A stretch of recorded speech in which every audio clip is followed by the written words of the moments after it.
This is a morning that we've been looking forward to. We're really excited. We've been in the middle of a conversation that started on Orphan Sunday 2 or so weeks ago. And in this conversation, we have been saying as a church that we want to join God in his passionate quest to care for the vulnerable child. In this conversation, we've been saying that we refuse to do nothing when it is in our power to do something about the needs of vulnerable kids, not just in our community, but across the world. And this morning, we have an opportunity to respond in a much more tangible way to that, and we are thrilled for that chance. And one of the pivotal passages that we've been looking at these past couple of weeks is found in the book of James chapter 1 and verse 27. We're going to have it up on the screen so you can see it for yourself. But here's what it says. It says, religion or faith that God our Father accepts as pure and faultless is this: to look after orphans and widows in their distress. There is a religion that God our Father accepts as pure and faultless, and it's this: to look after orphans and widows in their distress. And if you're anything like me, when I was in school, then one of the questions I would always ask when I read something was, is this going to be on the test? And as far as this is concerned, this kind of is the test. If you want a really quick litmus test for the authenticity of your faith, if you want to know how genuine, legit, authentic your faith is, then simply ask the question, what am I doing to care for the vulnerable child? What am I doing to care for the most vulnerable people in our world, and none more vulnerable than a child? James says, hey, that will answer your question for you pretty quickly. And as we've been seeing the last number of weeks, there is a vulnerable child crisis in our world. It is real and it is wrong. Statistics say over 153 million orphans in our world. Kids who've either lost one or both parents, making their protection, making their provision, really uncertain, if not altogether eliminated. Children like your kids and my kids, like your nieces and your nephews, like the kids who go to school with your kids in our own world. But that doesn't even begin to describe the magnitude of the vulnerable child crisis in our world, because that number doesn't take into account the 400,000 kids in the orphan care system in our own country. Kids who, for some reason or another, have been removed from their family, removed from familiarity, because their parents cannot take care of them. And now they're in this transitional place. Kids like your kids, kids like my kids, kids like the kids your kids go to school with. That doesn't even take into account kids who are homeless, fending for themselves on the street. That doesn't take into account kids who are displaced from their countries and they're trying to find a new place to call home. That doesn't even account for kids who maybe have their parents, but they are experiencing neglect, or worse, they're experiencing some degree of abuse. Kids who go to school with your kids, kids like your nephew, kids like my kids. The vulnerable child crisis in our world is real and it is wrong. And God says one of the ways you know that this whole Jesus thing that you claim to believe is legit is you do something to care for kids like that. Matter of fact, if you do nothing to help the vulnerable child in our world, then heaven looks at your faith and at least calls it faulty, if not altogether fake. And as a church, hey, we want to live that genuine, authentic, Jesus-following faith that joins God in his heart and his quest to care for the vulnerable child. As a church, we want to say, God, we are in with you on this. We want to help care for the vulnerable child. Because we know this is a passion, this is a heartbeat of yours, and we want what matters to you to matter to us as well. Now, this doesn't mean fixing the crisis. This doesn't mean all of us are going to adopt. This doesn't mean all of us are going to get involved in foster care. It just means that all of us choose to do something to care for the vulnerable child, because after all, there is a version of faith that God considers faultless. And it's the kind that does something. We are not all going to do the same thing, but what we are saying as a church is we all believe we must do something. Not waiting for some special invitation or calling or feeling. James chapter 1 verse 27, by the way, in case you've ever wondered, is all the calling that you need. And as we head into 2020, we are excited to see a dream of this church become a reality. And that dream, the dream we've had is that we would be a church family in which everyone who calls this place home would say, I am doing something to care for a vulnerable child in our world. I'm doing something. Again, it won't be the same thing, but I am doing something. And we're excited because 2020, we feel like we're in a place where we can finally take steps towards that being more than just a dream, but a reality. And this week, we want to take a step towards doing our something, playing our part in being the miracle in the life of a vulnerable child. In fact, on your way in, I trust you picked up a card that looks just like the one I'm holding in my hand. And if you're a guest, by the way, welcome. I'm Kondo. I get to serve as one of the pastors. And we would ask, if you're a guest, by the way, that you let us know you were here with us. Would love the excuse to connect with you and say hi. But you see that on here, we have listed a variety of things, believing everybody in this room and everyone who calls Mission Point home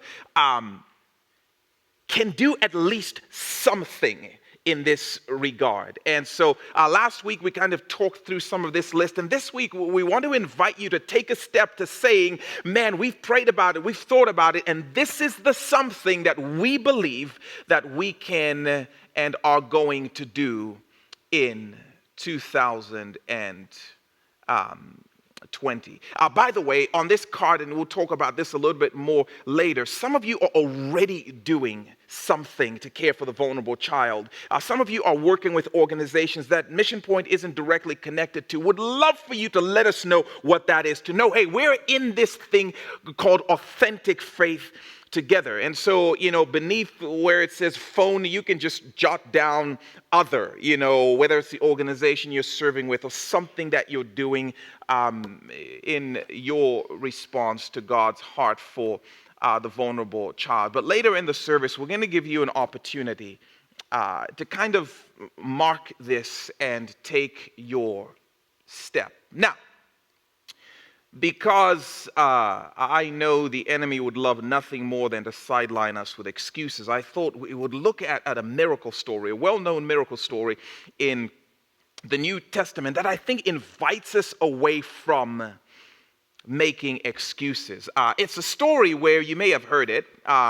Jesus feeds nearly 20,000 people with just 5 loaves of bread and 2 walleye. And I think this story serves in so many ways as an excuse crusher, which is why we want to take some time to look at it. So if you have a copy of the Bible, Matthew chapter 14 is where we're going to be.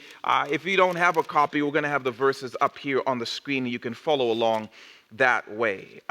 Matthew chapter 14. And we are going to start reading at verse number 13. Matthew 14, starting at verse 13. Here's what it says.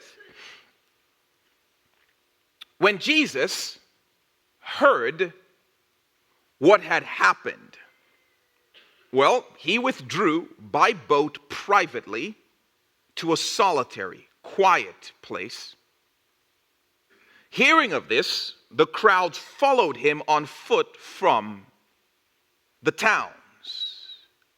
Okay, I got to give you a little background so you can appreciate some of what's going on here in this passage. So, a prophet named John, who we may know as John the Baptist, got arrested one time. And he got arrested because he went public opposing the king's romantic relationship with his sister-in-law. Not John's sister-in-law, but the king's sister-in-law. And John just went on record and said, that ain't right. So he got arrested because of that. So while he's in prison, this king has a birthday party. And at this birthday party, the king's mistress's daughter / the king's niece, she performs a dance for the king and all of his guests, and she is fantastic. The king is so thrilled with the raving reports that this dance gets that he tells his niece, hey, I will give you anything that you want. When her mom / king's sister-in-law / mistress hears about this, she immediately tells her daughter, oh, I know, you've got to ask the king to give you John's head on a platter. The daughter's like, that sounds like a fantastic idea. And so she goes and makes this request of the king. And so immediately the king executes John in prison and parades his head on a platter for all of his guests as a party favor. Side note, John was Jesus's cousin. When this story begins, that is the news Jesus just received. When he heard what had happened, this is what Jesus hears. And when Jesus hears this, he experiences heartache and grief unlike you have ever experienced in your life. You don't know me, you know what I've been through. Right? That's how I picture you speaking in your head. That's true. I may not know you and what you've been through, but I have some sense of who Jesus is. And one of the things I do know about Jesus is he didn't have any calloused parts. He loved without reservation. He didn't have the luxury of emotional escapes. He didn't have the luxury of, anesthetizing tactics. No, he felt emotion perfectly. You better believe when he heard what had happened to his cousin, his heart broke fully.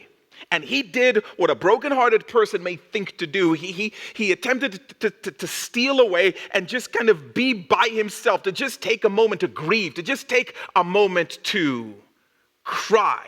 But you saw the verse. People have no chill, man.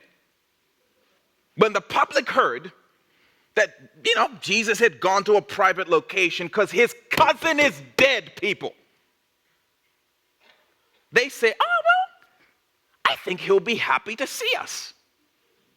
And so they just invade his space and they show up in droves. Now, I just trust that there are godlier people than I in this room. I just trust that some of you would handle this better than I would, because if this were me, I would lose my righteous mind and everybody would know it. I would lose my stuff. What part of me getting in a boat and sailing off suggested to y'all that I want to hang out? I'm just curious. What part of me sneaking off to a private place gave you the impression I wanted to spend some time with you all? I'm just saying, I would be really, really upset at this point. All you people do is take. No one cares what I need. I hurt too. I have needs too. My heart breaks too. Does anyone, can I just have a minute, man? That's what I would do, at a minimum. With probably a few more choice words.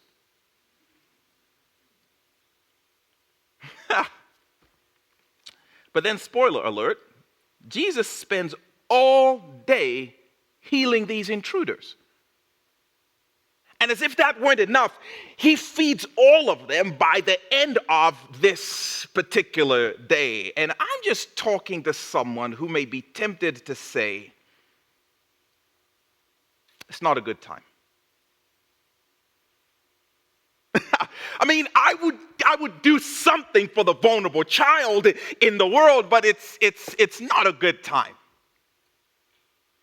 I'm hurting too. We have stuff going on in our world. Life is crazy for us. It's just not a good time. One of the excuses that may keep us from being the miracle in the story of a vulnerable child, it's not a good time. And I'm just saying, if there was ever someone who could have said that, it was Heartbreak Jesus. And yet somehow, even in the midst of all of that, he hears the call and he tunes into the heart of his Father and he cares for the needs of the hurting. Now, I don't know when you think is a perfect time. But I can assure you, there is never really a great time. There is never really a perfect time. And here's the thing, by the way. When God says, care for the vulnerable child, guess when he means? Yeah, now. It's not a good time. By the way, that's why some of you haven't put a ring on it. I don't mean to meddle. Sometimes these things just come out because you're waiting for the perfect time. One day, when we have all of our finances in order and I've figured it all out, then I will. And y'all are waiting and waiting. And she's talking about you to all of her friends. You still believe in the myth of the perfect time, but there will always be one more piece to put in place, one more promotion before I become financially viable.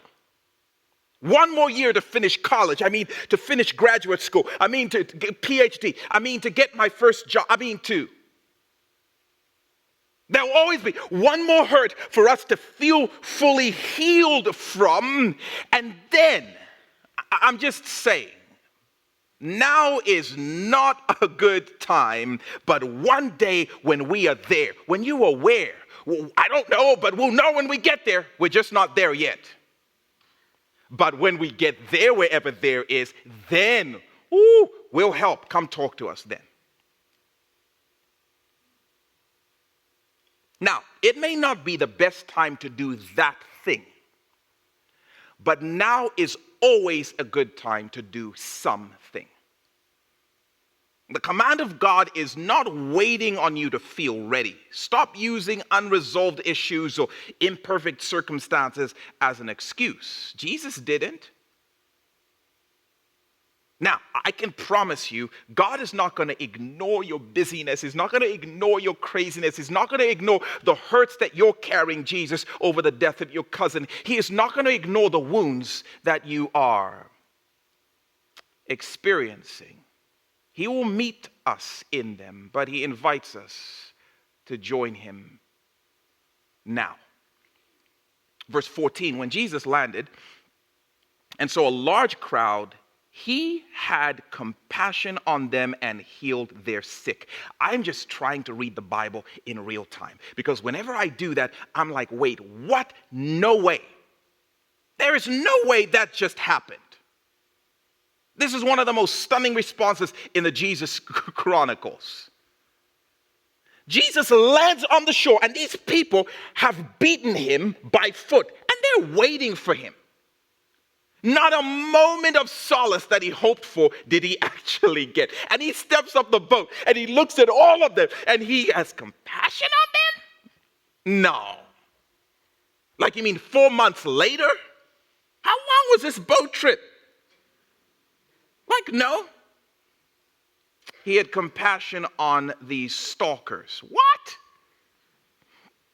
Now, I can actually understand if Jesus, man, just buckled down and bit his bottom lip and just bore with these people and just forced himself to help them. I can picture that. I can picture if Jesus threw a big healing ball in some kid's face, take the healing, and just started throwing food all over the ground, just begrudgingly. I can understand that, but Matthew does us the honor of unveiling the heart of Jesus and revealing that beneath it all, he had compassion for these people. What?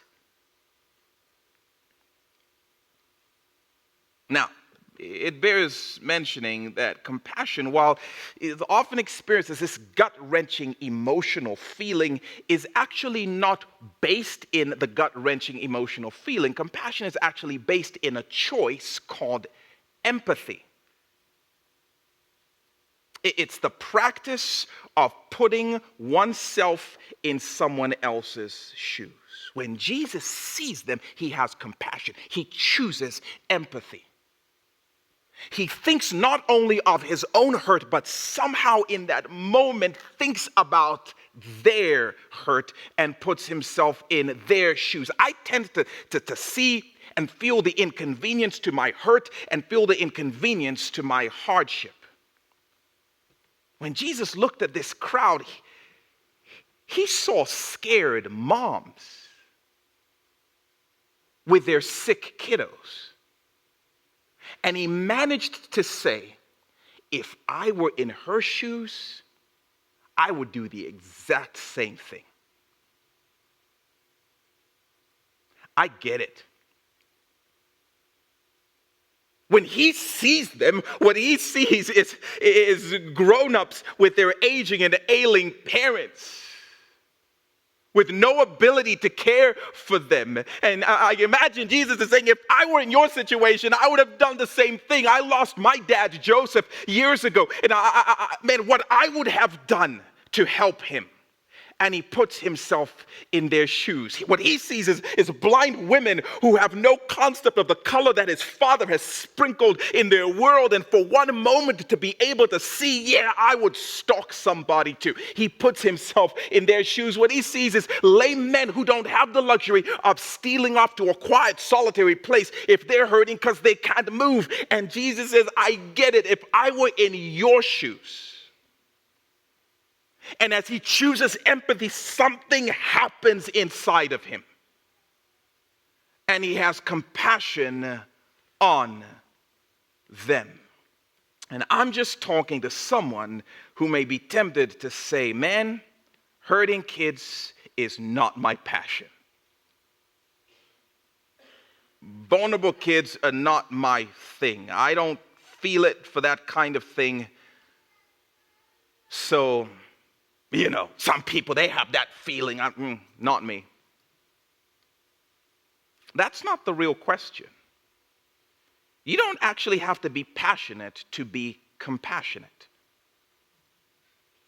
You just need to be able to ask a question that puts you in someone else's shoes. And all of us can do that. If I were a kid in the foster care system without my home, what would I do? If something happened to our family and our kids were in the foster care system, what would we do? What would I hope somebody else would do? If I'd been waiting for years and years and years for a family to call my own, peeking out the window, hoping that today somebody would arrive with a new narrative for my future, what would What would I do if I was on the streets fending for myself before I even turned to my teen years? What would I do? What would that be like? What would I wish? What would I hope? And can I respond out of that? Compassion. Doesn't mean I'm not hurting. Doesn't mean I'm not unsure. But it means that even in the midst of my own hurt, as is true for Jesus, I'm still able to ask the question about somebody else's hurt. Don't use the lack of emotional response as an excuse. By the way, if you start to ask questions that put you in the shoes of other people, you will find your gut starting to react to brokenness. But I think we want to be led by the feeling instead of being led by the question. If I were in your shoes. Verse 50. As evening approached, the disciples came to him, to Jesus, and said, this is a remote place, man. This is the country. And it's already getting late. Send the crowds away so they can go to the villages and buy themselves some food. Right? Because out of compassion, Jesus has been doing his something about the hurt around him. Matter of fact, he has been wrapped up in healing the hurts of these people all day that he loses track of time. And so his disciples have to come to him and draw attention to the hour, which I always love when people have to come and remind omniscience what's happening. So anyway, we want to remind you what time it is. Jesus, not sure you noticed, but it is late 30 out here, man. And they don't just remind him, by the way, of the time. They advise him on ministry strategy, the best ministry practices. This is hilarious. Not the first time they would do this, but Jesus, here's the thing. While you were dealing with these people's hurt, a hunger situation developed. Because if it's not one thing, it's another. And if it's not another thing, then it's something else. So now, Jesus, you have two problems on your hands. So anyway, we got together and we had a conference. We took a vote and we all agreed, Jesus. First of all, good job. Your healing today has been so on point, man. You're the best healer we know. You've done great. But you've more than done your part. We feel like maybe you should call it a day right now and send this next problem away. Oh, man. But I'm just talking to someone who might be tempted to say, I've done enough.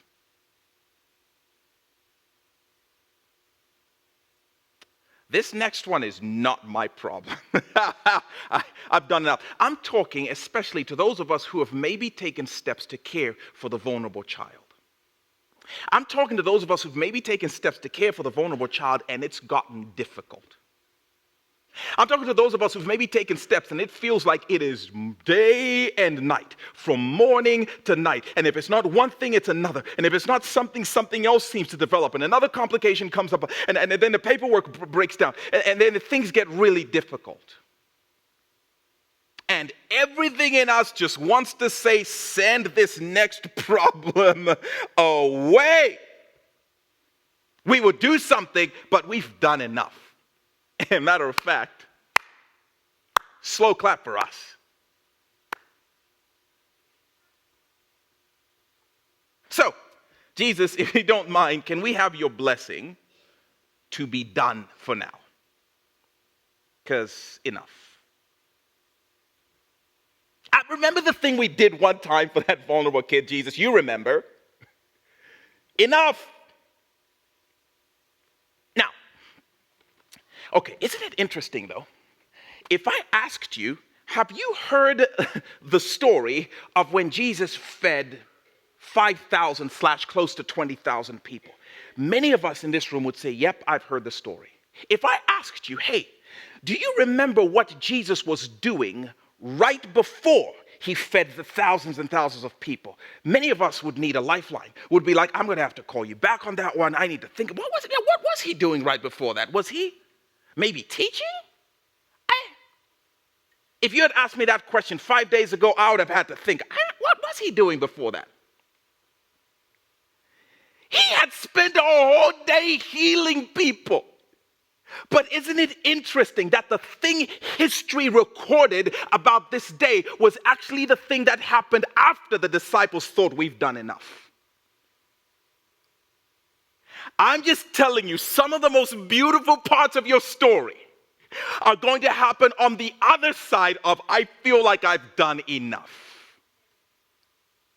I feel like Jesus sent this one away.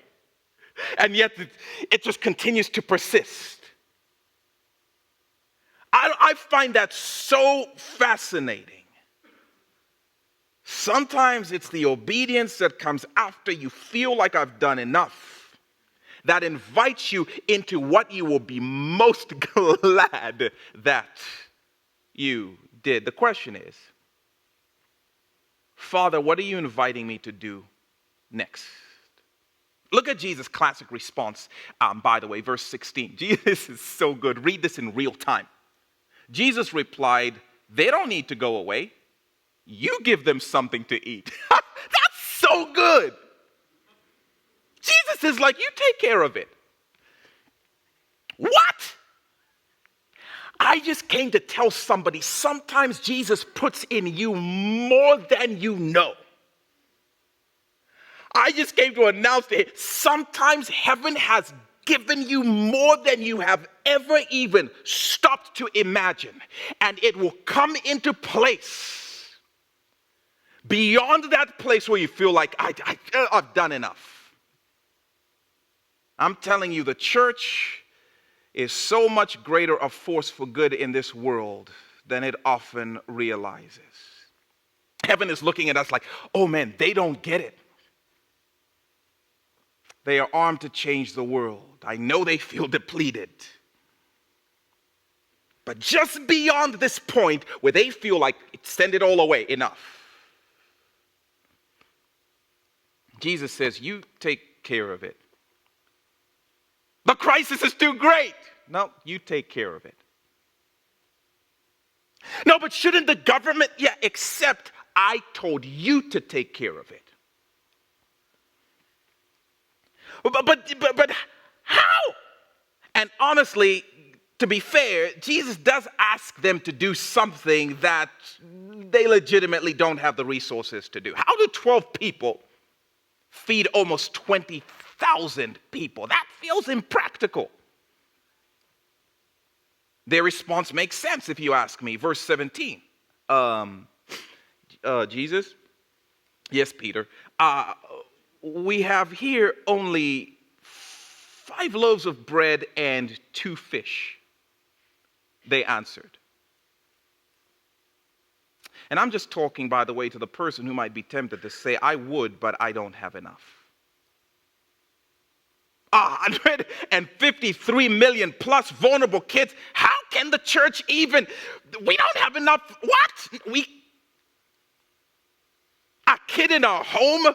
We don't have enough to. I don't have enough training, man. Listen, I don't feel enough of a calling. I don't have enough of that. I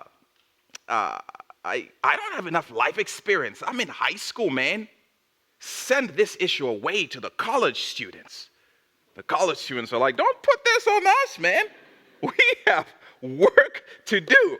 Put it on the empty nesters. Empty nesters are like, we just started to experience peace and quiet. Put it on the young couples. They already have crazy kids running all over their house. Put it on them. We don't have enough. I don't have enough training. I don't know enough about foster care. We don't have enough money. And yet, how many of you know Jesus really doesn't need much? A little is enough in his hands. If I call you to take care of something, I will take care of what you cannot. If James chapter 1 verse 27, let me just pause for a second and preach for a minute.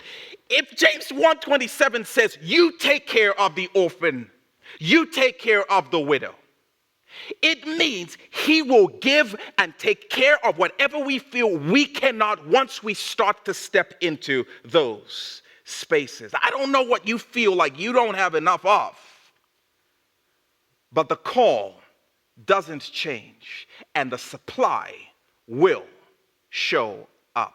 Did I mention Jesus doesn't need much? Honestly, one of my new favorite verses in this story is right here in verse 18. Jesus' response, he says, bring them here to me, he said. That is awesome. They actually tried and convinced Jesus, no, if you understood our situation, Jesus, and how little we have, you would. And Jesus' response is beautiful. Bring it here to me. That stirs me so much. Jesus is not bummed. Jesus is not discouraged. Jesus is not disappointed with what they feel like isn't a lot. He says, oh, no, bring it over here. They were really thinking when they said, we only have. Jesus would be like, oh, somebody should have told me that. Yeah, that's definitely impractical. And Jesus' response is like, oh, no, bring it here. No, but you don't understand. I'm such a messy past, Jesus. Like, I don't, bring it here.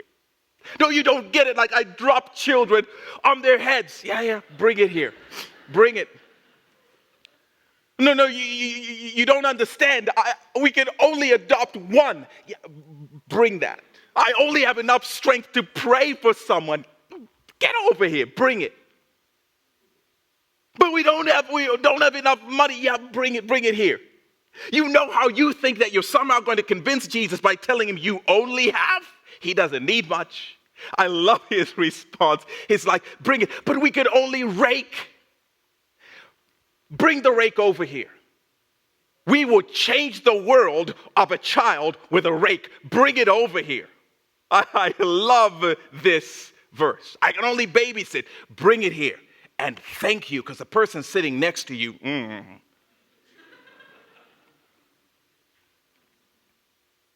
And only when the disciples brought what they had did they become a part of this miracle story. Come on, read it again. Up until this point, they're observers. They're observing the miracles all day. This becomes their entry point, which, by the way, I find hilarious. They're like, Jesus, whew, it's been a long day, man. Let's call it a day. We've been out here doing. Jesus, like, you haven't done anything. I've been working, you've been watching. Sometimes that's the church, like, yeah, this is such a big, you haven't done anything. But regardless, when they do, they enter into this miracle story. This is how the story ends out, verse 19. And he, Jesus, directed the people to sit down on the grass. Taking the 5 loaves and the 2 fish and looking up to the heavens, he gave thanks and broke the loaves. I'm going to watch this video. Then he gave them to the disciples, and the disciples gave them to the people. And come on, you've got to want to watch this video. Like, I'm sorry, Jesus, we just gave you 5 loaves. But when we put it in your hand, you did something. And when we got it back, we're like, what is this? We don't even recognize it. Jesus is like, that's what happens when you bring it. It looks nothing like it did when you were holding on to it in your hands. This is so awesome. Anyway, back to the word here. It says they ate and were satisfied, and God, may we be part of the satisfied stories of vulnerable kids in our world. And the disciples picked up 12 basketfuls of broken pieces that were left over. The number of those who ate was about 5,000 men, besides women and children. I don't know what you believe about who Jesus is, but I'm telling you, he is able to do immeasurably, abundantly, above anything you could possibly ask, anything you could possibly imagine, pressed down, shaken together, and running over with leftovers. When we bring what may seem like not enough, say, this is all I can do, Jesus. He said, bring it. Bring it.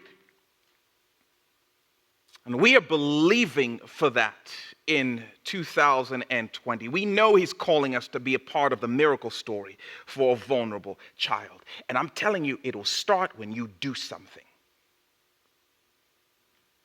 We believe he's calling each of us to help do for a vulnerable child what that child cannot do for themselves. And we believe he's calling each of us to do the something we can, not the something we can't, by bringing what we have, not by bringing what we don't, regardless of how small it feels in this season. And by the way, I'm painfully aware that, man, the trend in our culture at this time of year is to take a sermon like this and talk about, hey, bring a year-end offering, give us some more money. Well, we don't care. God will supply. We know that. But if you would bring what you have for the sake of a vulnerable child and watch what he will do in this story and watch what will happen to your story. We are believing is calling us to do something. No excuses, no exemptions. And we believe what was true in this story will be true for us. Man, I'm standing on that and I'm peering over into the next calendar year with anticipation. I believe if we bring it, he will bless it. And when he blesses it, y'all, it won't look like you remember it looking when you last saw it. I believe if we do our something, he will do his something. And woo! And when he does, what started like an obstacle turns into overflow. Send them away. Jesus says, no. Don't bail now. We are just getting to the good part. What started as not enough turns into too much and a little extra. What started as a crisis became a miracle in the story of the church. They now get to see thousands of kids filled with joy and satisfied anew. I'm telling you, man, I can't wait. And for some of you in particular, I can't wait. I love what happened for these disciples, and I'm telling you, I'm believing it for my family. I'm believing it for your family. I love that. I love that these disciples started with like, but we don't have enough. And then when they bring it at the end of the story, I don't know if it says that in your Bible, they ended up with how many basketfuls? I'm sorry? 12. How many doggy bags? 12. How many disciples? From not enough to, we got to take some home. He's the God of overflow, y'all. And I'm just telling you, you think you are going to be part of bringing the little you have and being part of the miracle story of a little kid without 2020, I'm telling you, man, is the year of the doggy bag. Watch out. I do believe that as we are the miracle in the story of a vulnerable child, we will see miracles in our own stories. Not because God owes it to us, but again, because he will not be outgiven by anybody. And like we said last week, he will not be out-miracled by anyone.